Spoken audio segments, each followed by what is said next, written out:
Firstly, let's give Kathy a round of applause because nobody does it better. Okay, she's got great events, brings great people to the table. What I'd like to say, and I'm going to walk around a little bit.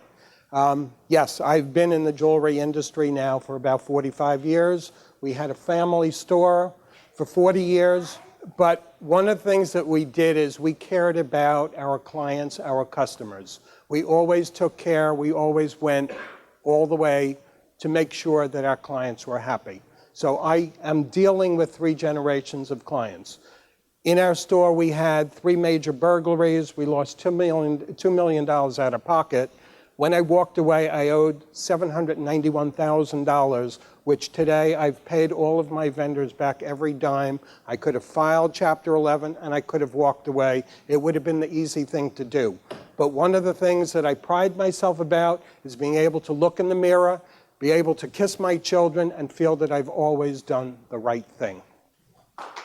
Thank you. Thank you. About 3 years ago, I started working with a business coach, with Pete Cracovano. And we connected on a spiritual level, and we also connected on a business level where Pete really has been able to take me to a different place. The very first thing that we did, we took an online survey, and it was about leadership and success.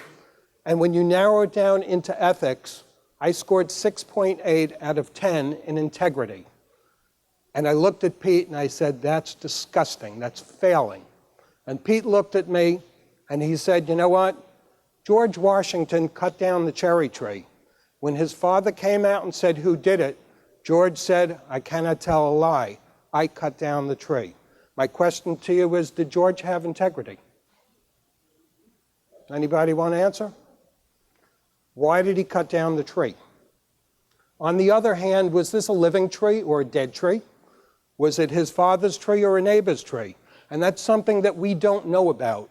So when we're looking at integrity, we're talking about it's a perception. You and I may have a different perception of what integrity is. But I'm going to ask, who wants to answer the question, what is integrity? Doing in private when nobody's looking what you would do. I love it. People are looking. I love it. It's doing the right thing when nobody's looking. Okay? So again, integrity is about doing the right thing when nobody's looking. I want to read a quote to you by Sir Francis Bacon. It is not what we eat, but what we digest that makes us strong. Not what we gain, but what we save that makes us rich. Not what we read, but what we remember that makes us learned. And not what we profess, but what we practice that gives us integrity. Okay, today the world has changed drastically. Technology has taken over. Everything is happening very quick. We have cell phones, we have the internet at our fingertips at any moment. If we want to shop, we don't have to stop and think about it. We can do everything instantaneous. All right? One of the problems is we've lost touch with reality. We have lost touch with talking to people face to face.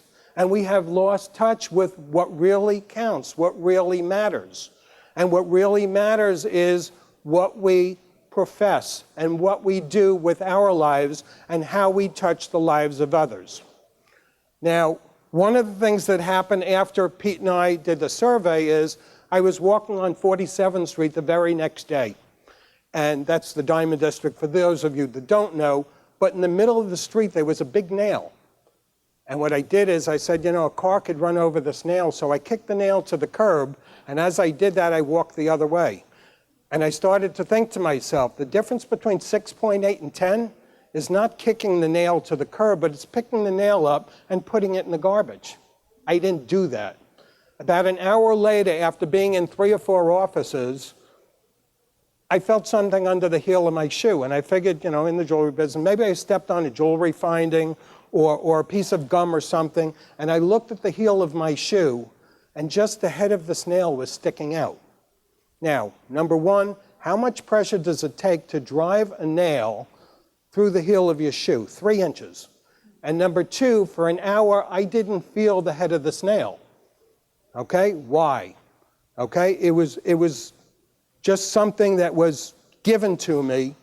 I pulled the nail out, I put it in my bag, I took it back to my office, and it sat in a jewelry box for about a year until one day I trademarked the nail of integrity. Now, I started thinking about, wow, the nail of integrity, this is great. What can I do with the nail of integrity? So I started creating applications about driving with integrity, okay, about teaching with integrity, about financial planning with integrity. And I started creating products relating to integrity. And I said, you know what, I watch Joel Osteen every Sunday morning. What if I could reach out to Joel Osteen and Joel Osteen got up and said, you know what, buy the nail of integrity. You need integrity in your life. And 500,000 people bought my product online. I'm going to make a lot of money, right? That's a great thing. But then I started writing about the products because you have to have a blurb with your product. And as I'm writing about my product, I'm saying to myself, there's something more important here. And I had 8 pages written about a single product and 8 pages of outline. And I said, wait a minute, there's more to it because I have so much more I want to say. So I continued writing till today I have 160 pages, and I'm thinking about when and how I want to publish a book. But I also have a lot of product. And then I realized to myself, you know what? This is not about making money. This is about what if we could take that 6.8 and take everybody and move them up to 7.0 or 7.2. We can now change the world. Because you know what? How many people do you know pull up in front of a Dunkin' Donuts when there's a parking spot 10 feet away, but they have to park in a no parking zone because it's closer, because they're in a hurry? Okay, we have to change that. How many people take a paper towel, they wash their hands in a washroom and throw it next to the garbage pail, not in the garbage pail? These are simple little things that can change the world. How about the financial planner that now is not out just to make a commission, but they're out to help their clients achieve a different goal? Okay, that's what we need to do. So if each one of us reaches out and we reach out to do something a little better, we can change the world. What about the message that we send to our children? We have Lance Armstrong, okay? He was the greatest cyclist ever. He did performance drugs. He has built a repertoire of fans, millions and millions of people, raised millions and millions of dollars, okay? He did enhancement drugs. We have somebody like A-Rod, a Yankee hero. Our kids honored and would die for A-Rod. But you know what? A-Rod now, he came out, he did enhancement drugs. Are we sending our kids a message that in order to be great and in order to be successful, you have to do enhancement drugs? Okay? The answer is no, that's not what we want to do. So therefore, if we get up in front of our children and we get up there and we do the right thing. I was talking pretty much about let's take integrity, how do we improve our business, okay? Working with integrity. Every client that you meet and every client that you see, okay, are you speaking to them, looking in their eyes and doing the right thing because that's the right thing to do? Or are you trying to make a sale just because that's what you need to do? Because the way I run my business, I'll spend as much time as necessary to make sure I educate you properly so that you make a decision. I'm not out to sell a single thing to you. Okay, would I like to sell? Sure, it helps the bottom line, but that's not who I am. So again, we're talking about taking your business and moving it to a different level.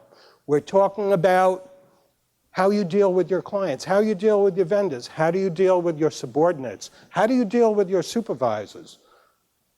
Do you look them in the eye? Do you tell the truth? Okay? Can you feel that in your workplace you're doing the right thing? How many people go out for cigarette breaks? Okay, and I don't mean to profess, but the average person takes 4 to 5 hours a week on cigarette breaks. What about the other employees that are in those offices? Okay, number one, there's a lot of dissension. Number two, you come back smelling from cigarette smoke. Okay, and you know what? It affects the health of the other people. Where is your integrity? So I could go on and on and on and tell you about all my different applications, but that's not what I mean to do. But my goal here today is really to say to you, you know what? In your business, make an impact. With your children, make an impact. In the communities you live in, make an impact. Stop to think. When you stop at a stop sign, do you stop and go through it? Do you roll through it? Or do you stop and say S-T-O-P and make that stop? Because you know what? When you turn around and look the other way and that motorcycle's coming because you didn't stop properly, or there's a child crossing a road because you didn't stop properly, okay? Let's just look and just make everything we do a little bit better, because then you're going to improve the life around you, the people around you, and you're going to change the world. Because if you do it and you tell people about it and you make sure you tell people about it, they're going to do the same thing. And every little life that we touch and every person that we touch is going to make a difference. So I just want to thank everybody for being here tonight. I hope that I made an impact and got you to think a little. And thank you very much. And thank you, Kathy. That was great.